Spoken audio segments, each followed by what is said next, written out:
Last week I was asked, how's the healing going of your leg? And I said, honestly, it's not better, but I'm better. 2020 is exciting, and for me, 2019 was honestly not just one of the most challenging years of my life, but one of the most dynamic years I've ever had. It was on this very chair that I sit that I spent 3 or 4 months suffering, and so honestly suffering to the point of just boohoo crying, and then obviously the amputation that happened afterwards, and just the pain of that experience was an experience I'll never ever forget. But I can honestly say, folks, that after all of that, I found out that God's enough. And I also found out what I've been talking through other surgeries and things that I've been able to, enjoy over the years. When I work with athletes and when I work with parents about how important it is to suffer well. Just a couple of years ago, one of my football players at K2 asked me what to do with this new knee injury in the middle of the season. And I just said, buddy, suffer well. And you know what? He got it, and he did it, and he had one of the best years of his life. So as parents, how do we help our children suffer well? When the tragedies of life come into one of our children's lives, whether it's cancer or whether it's a genetic medical condition, or whether it's a tragedy in the home or a tragedy in the marriage, a grandparent death, they're all around our children all the time.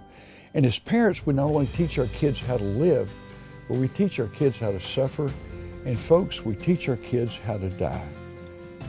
So to help your child suffer well, first of all, be sure that when you suffer well, because it's not only in the lives of children, but obviously the older you get, the more the transmission and the engine and the other moving parts of this thing we call our body, the more they break down.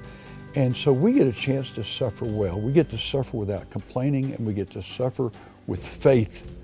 And we get to describe our faith as we suffer well.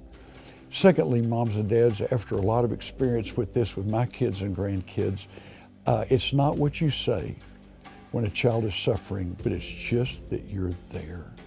Just your presence, being there with listening ears, a warm, caring heart, and an empathetic listening skill, listening with another person's heart, caring with another person's heart, and seeing with another person's heart, that we empathize well when our kids suffer well. And thirdly, realize suffering brings growth. Suffering is not an enemy.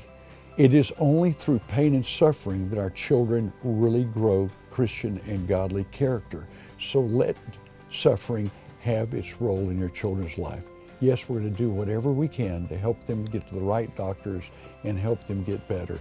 But let God do His work. Use scripture like 2 Corinthians 4:10, 2 Corinthians 12:9 and 10, John 15 verses 1 and 2. Use the Bible to help you as you help your children suffer well. And through that, I can bet your bottom dollar, the most faithful kids, the strongest kids, the most capable kids are kids who grew up suffering, but suffering well.